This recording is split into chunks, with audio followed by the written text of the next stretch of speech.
Bonjour à tous, bienvenue sur la table ronde AG2R La Mondiale, une de nos premières tables rondes. Nous allons parler distribution, sélection, solvabilisation de services à domicile en établissement. Donc j'ai la chance d'accueillir avec moi, et je laisserai plus se présenter tout à l'heure, Ramzi Larbi, Anne Paredes, Johan Kim. Pour commencer, je vais commencer par toi. Ramzi, tu es à côté, tu es à ma droite. Est-ce que tu peux me présenter brièvement qui tu es, même si je pense que beaucoup de monde te connaît ici, et ta solution, est-ce qu'elle peut apporter aux bénéficiaires à domicile ou en établissement, plutôt dans ton cas? D'accord, donc bonjour à tous, mon prénom est Ramzi, je suis le fondateur d'une société qui s'appelle Creative Specific Software. J'ai créé ça il y a plus de 10 ans maintenant avec l'idée de révolutionner la téléassistance et la sécurisation des personnes âgées. Avec un concept, c'est comment intégrer l'intelligence artificielle dans la détection et la prédiction. Depuis aujourd'hui, ma société comptabilise plus de 7000 chambres sécurisées, quelques 500 particuliers à domicile. On distribue notre solution en France, en Europe, au Canada et depuis plus d'un an maintenant aux États-Unis. Et pour terminer, on a aujourd'hui un actionnaire qui est assez important, qui s'appelle le groupe Arkea Crédit Mutuel, qui détient 52% des parts de la structure. Merci. Alors tu en as déjà dit beaucoup, nombre de chambres équipées, tes projets de développement, ton ambition, comment tu vois ton marché se développer? Alors il y a 10 ans, mon idée c'était de révolutionner le bien-être et la sécurisation des personnes âgées. Depuis 3 mois, on se focalise avec mes équipes R&D sur le même concept, mais pour les personnes handicapées lourdes. Comment est-ce que l'intelligence artificielle va permettre à des personnes à fort handicap de pouvoir anticiper leur action, de pouvoir anticiper leurs pensées. Je vous donne un exemple. On travaille aujourd'hui avec un groupe qui s'appelle le groupe Vive sur un établissement pilote avec 52 résidents handicapés lourds. Le concept et l'idée, Romain, c'est de se dire comment est-ce que l'IA va anticiper toutes les actions de ces personnes handicapées. D'accord. Est-ce que pour toi, tu vois un potentiel de déploiement à domicile de ta solution ou à terme, ou est-ce qu'aujourd'hui tu te focuses sur les établissements? Je suis persuadé que l'installation à domicile de systèmes de sécurisation va se développer, oui. Maintenant, on en revient toujours à la même question, qui finance? Voilà. Qui paye? Aujourd'hui, ces technologies qui voient le jour ont un certain coût. Tout le monde, malheureusement, ne peut pas se permettre d'en faire l'acquisition. On nous tape, moi ça fait maintenant plus de 15 ans que je suis sur ce marché-là, on nous dit que l'explosion du domicile était pour 2015, 2018, 2020, maintenant on en parle pour 2025. Je reste persuadé que c'est le futur et que les domiciles doivent s'adapter. Alors, toi, maintenant qui as un petit peu de background sur le parcours entrepreneurial dans le bien vieillir, et comme tu dis, quand tu as commencé, tu étais tout seul il y a 10 ans, quels sont les écueils que tu as rencontrés, que tu as dû franchir en termes de distribution pour aller toucher tes premiers clients et puis après pour passer à l'échelle? Oui, les écueils de la start-up en France, ça a été, ça a été la croix et la bannière, on ne va pas se mentir. Hein. Aujourd'hui, tout se passe bien et j'en ai pas beaucoup dormi.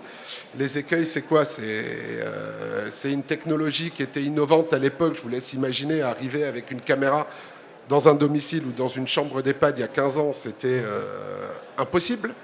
Aujourd'hui, avec grand plaisir, je vois que la concurrence s'est développée et que mon idée d'il y a 15 ans est aujourd'hui mise en avant par d'autres, et tant mieux, hein, tant mieux. La problématique de financement, c'est toujours pareil. Hein, vous avez une idée, comment la développer jusqu'à la déployer. L'autre problématique, c'est convaincre ces groupes, ces partenaires de mon idée. Alors j'ai eu de la chance, on va dire que j'ai eu de la chance parce que j'ai rencontré des patrons de groupes, des patrons de multinationales qui ont cru en ma folie il y a 10 ans. Et puis jusqu'à arriver il y a 1 an et demi où j'ai cédé à un groupe bancaire qui fait énormément dans le social et qui a pour but de démocratiser ces nouvelles technologies et les rendre accessibles. Parce qu'au final, l'intérêt que l'on a tous, c'est les rendre accessibles. Inventer, créer, c'est assez simple en soi. Les rendre accessibles à tous, c'est un peu plus compliqué. On en reparlera en fin de table ronde. Merci Ramzi. Merci. Jean, alors, même question, est-ce que tu peux te présenter brièvement ton parcours, parce que tu as un parcours qui est quand même assez intéressant et qui n'est pas forcément le parcours le plus classique dans la Silver Economy, et nous présenter un petit peu ce que peut apporter Neo Silver aux retraités à domicile ou en établissement. Donc bonjour, je m'appelle Jean Hennequin. Effectivement, j'ai un parcours particulier. C'est-à-dire qu'avant de m'engager, comme beaucoup de personnes qui sont dans la Silver Economy aujourd'hui, j'ai pas un parcours dans le social, dans le médico-social, mais j'étais plutôt dans le secteur financier, en France et en Allemagne, aux États-Unis, je suis parti aussi en Colombie et en Suisse, avant d'avoir une grande réflexion sur ce que je souhaitais faire et l'impact que je voulais avoir dans ma vie de tous les jours, au quotidien. Et c'est là où j'ai pris cette décision de me lancer dans l'univers de la Silver Economy. Alors, ça ne s'est pas fait immédiatement, tout de suite, ça s'est construit petit à petit. Tout d'abord, j'avais la volonté de monter Neo Silver, enfin une société, avec Omar Benouna, mon associé, cofondateur de Neo Silver. Et on avait réfléchi à plusieurs sujets sur lesquels on pourrait travailler ensemble. Tout d'abord, on a pensé à tout un tas de choses. Et petit à petit, on s'est rendu compte qu'il y avait des véritables besoins pour des personnes qui partaient à la retraite. Donc, on s'est intéressé au sujet. Et le temps passant, on est allé sur le secteur donc, des animations au sein des établissements seniors, parce qu'on s'est rendu compte qu'il y avait un véritable besoin. Les établissements nous ont appelés en nous disant, voilà, on voit nos résidents qui sont, donc c'était à l'époque du Covid, qui sont enfermés dans leur chambre, on n'a pas le droit de les faire sortir, est-ce que vous pouvez nous aider? Et on a pris ce risque. On a commencé avec un premier atelier dans un établissement, puis un second, puis au bout d'une année, 1000 ateliers, au bout de l'année suivante, en 2022, 6000 ateliers. Aujourd'hui, on va faire 20 000 ateliers dans une année. Et donc ça s'est construit un peu comme ça. Donc Neo Silver, ce qu'on propose, ce sont des activités au sein des établissements seniors sur des thématiques très variées, le sport, le bien-être, l'artistique, culturel, sur une centaine d'activités du coup, et qu'on va adapter au degré d'autonomie des seniors qui vont participer à ces ateliers.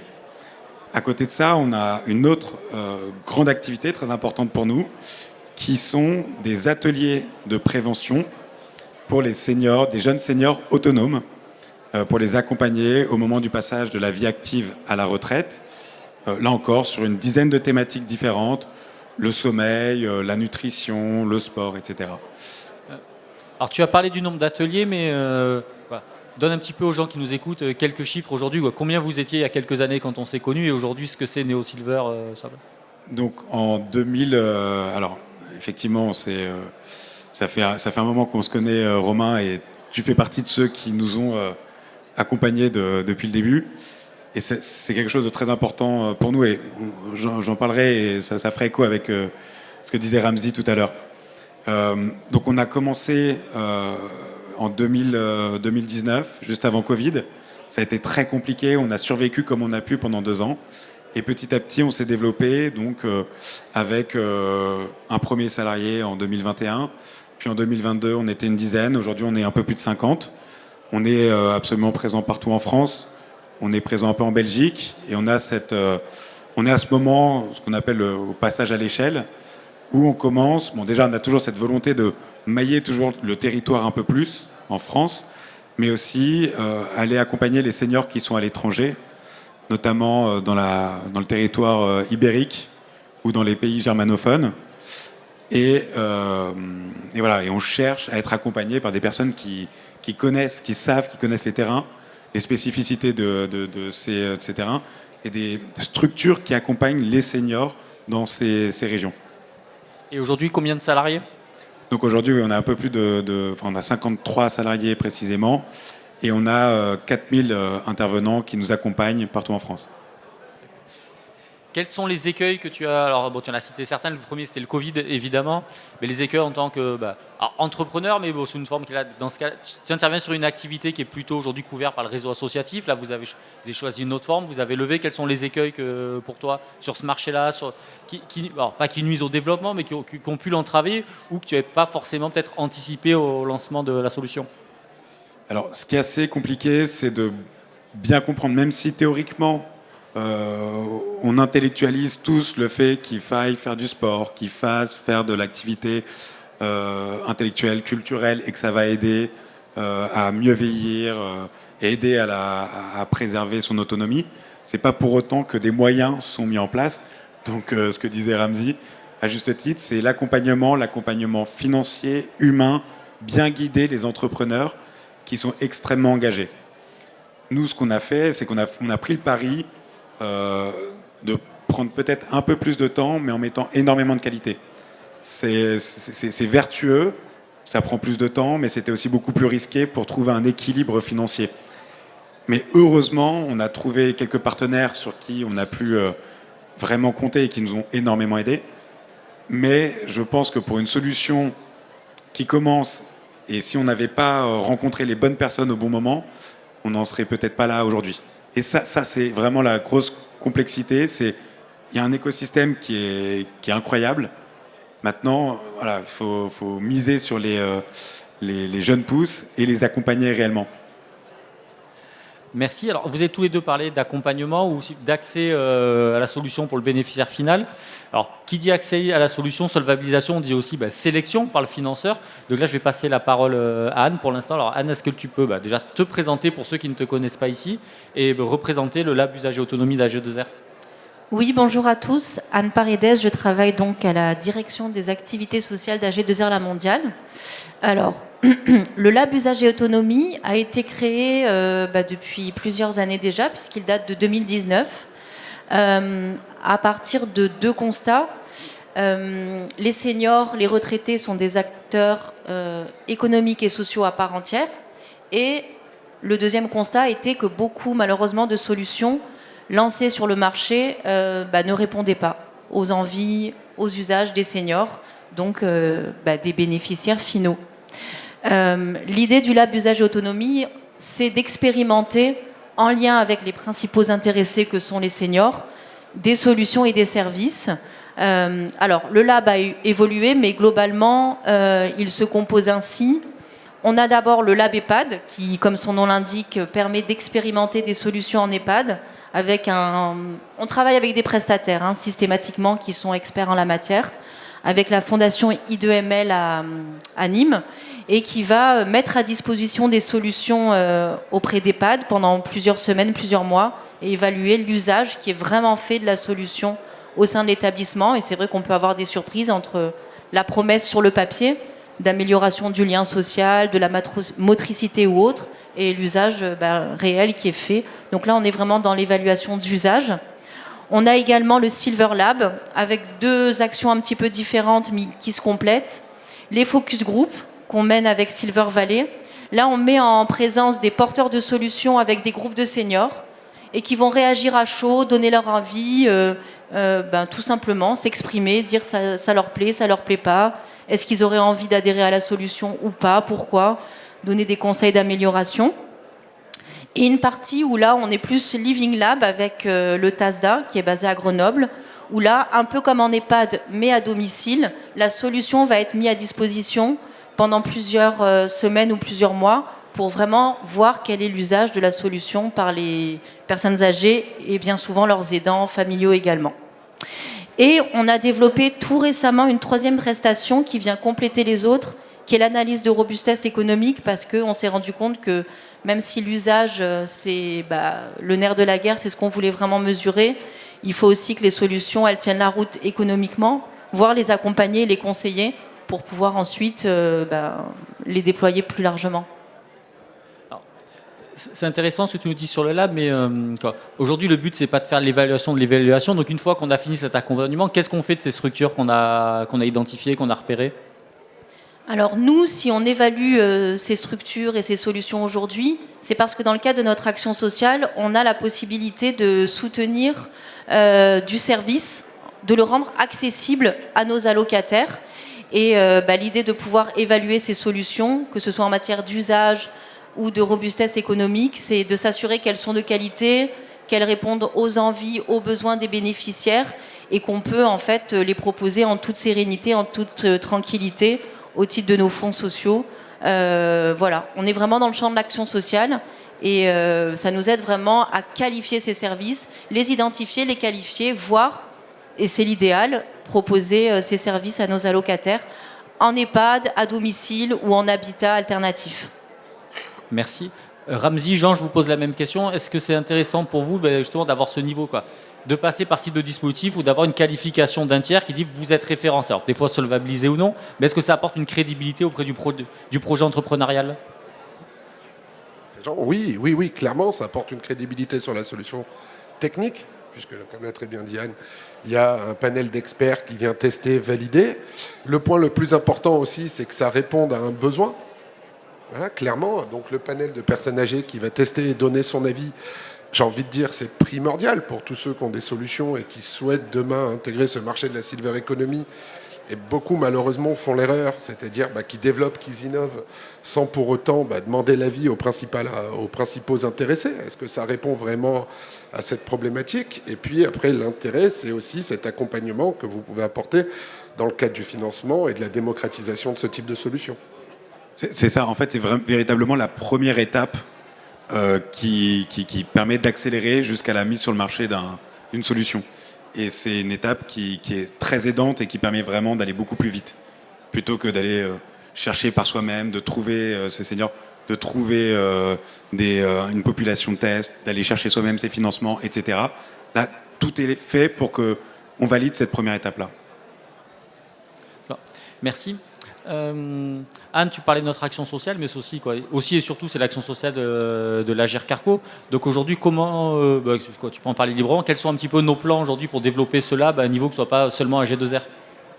Oui, ce que j'ai pas dit, c'est que depuis plusieurs années, donc ce lab a été développé par l'action sociale AG2R Agir Carco. Et ce qui est intéressant, c'est qu'on commence tout juste à travailler avec nos collègues des autres institutions de retraite complémentaires pour que vraiment ce lab, il serve l'ensemble des institutions de retraite complémentaire Agir Carco.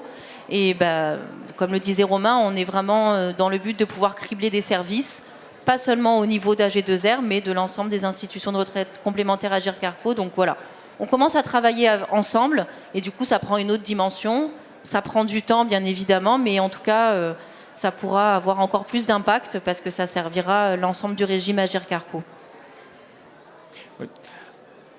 En parlant de l'impact que ça peut avoir, je vais faire une petite digression. Aujourd'hui, il y a les équipes de l'action sociale Agir Carco qui sont avec nous sur le stand d'AG2R La Mondiale. Et une des traductions concrètes du développement qui a été fait dans les labs et avec Jean et Ramzi, c'est que leurs solutions ont été qualifiées pour faire partie de solutions qui sont potentiellement éligibles à des subventions par l'Agir Carco.